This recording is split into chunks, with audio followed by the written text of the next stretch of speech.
একটা ট্রেন রাতের অন্ধকারে গভীর জঙ্গলের ভেতর দিয়ে যাতায়াত করে, কিন্তু মধ্যরাতে এই ট্রেনে থাকা সকল যাত্রীদের সাথে এমন কিছু ভয়ানক ঘটনা ঘটে যেগুলো কল্পনার বাইরে। শোনা যায় এই ট্রেন থেকে একের পর এক প্যাসেঞ্জার গায়েব হয়ে যাচ্ছে, কিন্তু কেন যাচ্ছে, কী রহস্য লুকিয়ে আছে এই ট্রেনে? তো চলুন আর কথা না বাড়িয়ে গল্পে ঢুকে পড়া যাক। মধ্যরাত, একটা ট্রেন চলছে। এই লোকটা ট্রেনের ভেতর ঘুমিয়ে পড়েছিল। ঘুম ভাঙতেই সে দেখতে পায় তার স্টেশনটা সে মিস করে ফেলেছে। ট্রেনের ভেতরে সে শুধু একাই ছিল। সে দেখতে পায় ট্রেনটা একটা জঙ্গলের ভেতর দিয়ে এগিয়ে যাচ্ছে। সে ভয়ে ভয়ে সামনের দিকে এগোতে থাকে। লোকটা হঠাৎই পা পিছলে পড়ে যায়। তখন ওই লোকটা দেখতে পায় পুরো ট্রেনটা রক্তে ভেজা। এটা দেখে সে ভীষণ ভয় পেয়ে যায়। পাশের বগিতে তাকাতেই সে দেখতে পায় একটা লোক ট্রেনের মধ্যে থাকা সকল যাত্রীদের নির্মমভাবে খুন করছে। এরপর আমরা লিওন নামের এক ব্যক্তিকে দেখতে পাই। সে পেশায় একজন ফটোগ্রাফার।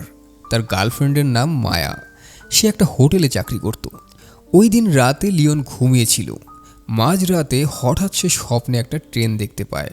হ্যাঁ, এটা মূলত ওই ট্রেন যে ট্রেনটা আমরা গল্পের শুরুতে দেখেছিলাম। পরের দিন সকালে লিওন ফটোগ্রাফি করতে পাশের একটা স্টেশনে চলে আসে। লিওন সবসময় ইউনিক ছবি তুলতেই বেশি পছন্দ করত। তবে সেখানে এসে সে দেখতে পায় একটা মেয়েকে কিছু বাজে ছেলে কিডন্যাপ করার চেষ্টা করছে। ওই মুহূর্তে লিওন সেই মেয়েটার ছবি তার ক্যামেরায় ক্যাপচার করে রাখে এবং ওই বাজে ছেলেদের হাত থেকে মেয়েটিকে বাঁচায়। তখন মেয়েটি ধন্যবাদ স্বরূপ লিওনকে একটা কিস করে সেখান থেকে চলে যায়। কি কপাল দেখো! মেয়েটা যেতে যেতে ট্রেনের দরজাটা প্রায় বন্ধই হয়ে গিয়েছিল। তখন একটা লোক এসে ট্রেনের দরজাটা থামিয়ে দেয়। মেয়েটা ট্রেনে ওঠে। এরপর ট্রেন দ্রুত গতিতে একটা টানেলের ভেতর দিয়ে চলতে শুরু করে। মেয়েটা তখন ট্রেনের ভেতরে বসে মোবাইলে গান শুনছিল। হঠাৎ পেছন থেকে একটা লোক এসে মেয়েটার মাথায় আঘাত করে এবং ওই মেয়েটা সেখানেই মারা যায়। পরের দিন সকালে লিওন তার গার্লফ্রেন্ড মায়াকে ওই স্টেশন থেকে তোলা সমস্ত ছবিগুলো দেখাচ্ছিল। হঠাৎ করে লিওন সেদিনের খবরের কাগজে একটা নিউজ দেখতে পায়। লিওন নিউজ পেপারে একটা মেয়ের ছবি দেখতে পায়। আরে, এটা তো সেই মেয়ে যাকে লিওন কাল রাতে বাজে ছেলেদের হাত থেকে বাঁচিয়েছিল।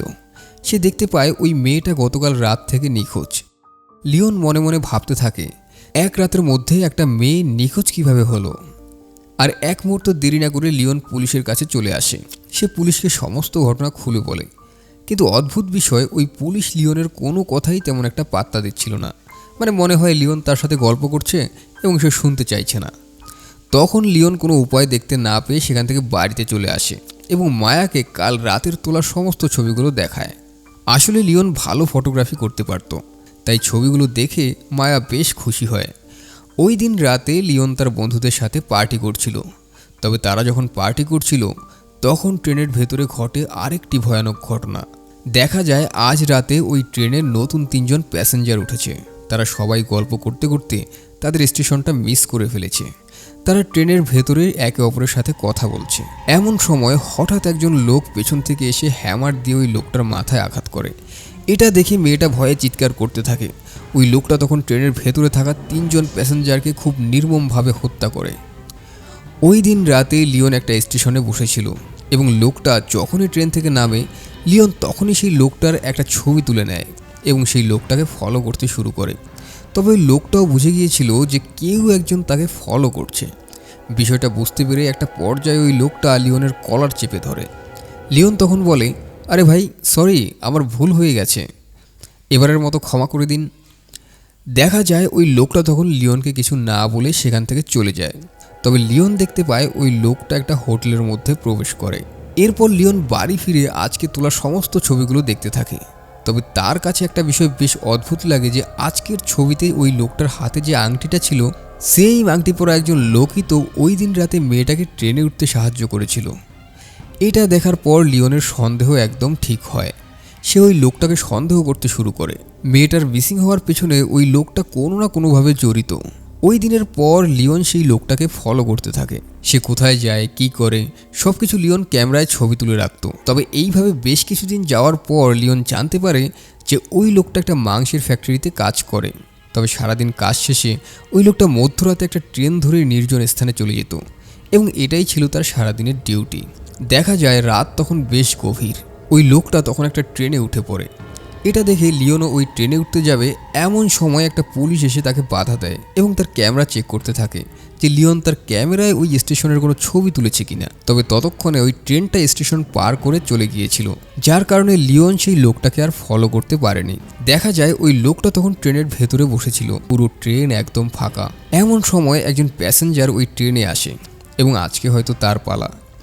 লোকটা তখন ট্রেনের ভেতরে বসেছিল, এমন সময় লোকটা হাতুড়ি দিয়ে তার উপর আক্রমণ করে, কিন্তু আক্রমণের এক পর্যায়ে ওই লোকটা তার পেটে প্রচণ্ড ব্যথা অনুভব করে এবং ওই সুযোগটা কাজে লাগিয়ে সেই প্যাসেঞ্জার উল্টো তার উপর আক্রমণ চালায়। এইভাবে ট্রেনের ভেতরে বেশ ধস্তাধস্তি হয়। ওইদিকে ট্রেনের ভেতরে এমন শব্দ পেয়ে তখন ট্রেনের ড্রাইভার একটা পিস্তল হাতে বাইরে বেরিয়ে আসে এবং ওই প্যাসেঞ্জারকে গুলি করে সেখানেই মেরে ফেলে। এরপর আমরা এই লোকটার নাম জানতে পারি। এই লোকটার নাম হচ্ছে মহাগনি। তবে এতদিন ধরে মহাগনি যার নির্দেশে এই প্যাসেঞ্জারগুলোকে নির্মমভাবে হত্যা করেছে সে আর কেউ নয়, এই ট্রেনের ড্রাইভার, এবং সেই হচ্ছে আসল মাস্টার মাইন্ড। এরপর আমরা লিওনকে দেখতে পাই।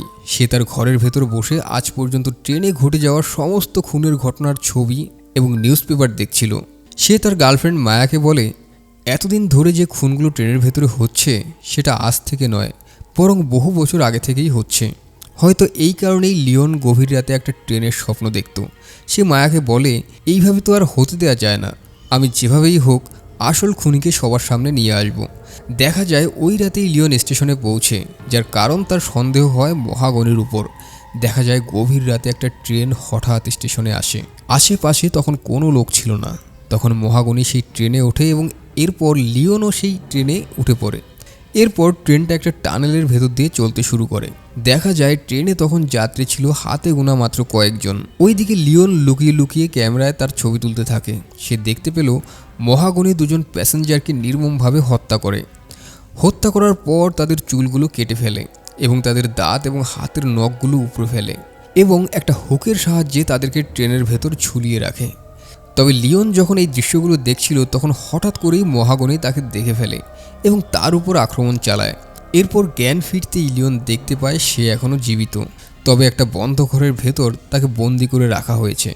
সে কোনোভাবে সেখান থেকে পালিয়ে সরাসরি বাড়িতে চলে আসে এবং বাড়িতে এসে তার গার্লফ্রেন্ড মায়াকে সমস্ত ঘটনা খুলে বলে যে এই মহাগনি হচ্ছে আসল সাইকো কিলার, যে এতদিন ধরে মধ্যরাতে ট্রেনে আসা সকল যাত্রীদের নির্মমভাবে হত্যা করে। তবে হত্যা করার পর তাদের লাশগুলো শহর থেকে অনেকটা দূরে একটা নির্জন জায়গায় নিয়ে যাওয়া হতো, যে কারণে এই লাশ এবং খনি সম্পর্কে কেউই কোনো তথ্যই জানতে পারতো না। লিওনের মুখে এসব কথা শুনে মায়া বেশ অবাক হয়ে যায়। সে লিওনের বন্ধু জার্গিসকে সাথে নিয়ে মহাগনি যে হোটেলে থাকতো সেই হোটেলে চলে আসে। তবে ভেতরে ঢুকতেই তারা দেখতে পেল পরিবেশ একদম শান্তশিষ্ট। তারা লুকিয়ে লুকিয়ে মহাগনির রুমে প্রবেশ করে। ঘরে ঢুকে মায়া বিশাল বড় একটা আলমারি দেখতে পায়। ড্রয়ারটা খুলে সে অদ্ভুত অদ্ভুত যন্ত্রপাতি দেখতে পায়, যেগুলো দেখে মায়া নিজেই অবাক হয়ে যায়।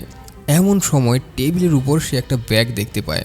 ওই ব্যাগের ভেতর একটা ছোট্ট ডায়েরিটা খুলে সে দেখতে পায় মহাগনি আজ পর্যন্ত যতগুলো মানুষকে খুন করেছে সেগুলো একটা লিস্ট করে সেখানে লেখা। ওইদিকে জার্গিস মহাগনির আলমারিতে কিছু একটা দেখছিল। তখন হঠাৎ মহাগনি পেছন থেকে এসে তার মাথায় আঘাত করে। এদিকে বিকট চিৎকার শুনে মায়া বেশ ভয় পেয়ে যায়। সে জার্গিসকে খুঁজতে শুরু করে। তখন পাশের একটা রুমে এসে সে কাউকে দেখতে পায়। মায়া বুঝতে পারে যে এটাই সেই মহাগনি এবং ভয় পেয়ে মায়া সেখান থেকে পালিয়ে যায়। এরপর মায়া বুঝতে পারে যে লিওন এতদিন ধরে ঠিক কথাই বলছিল। সে কোনো কিছু না ভেবে পুলিশের কাছে চলে আসে এবং পুলিশ অফিসারকে সমস্ত ঘটনা খুলে বলে। তখন ওই পুলিশ অফিসার মায়াকে বলে যে দেখো, মুখের কথাই তো সব বিশ্বাস করা যায় না, সব কিছুর তো একটা নিয়ম আছে।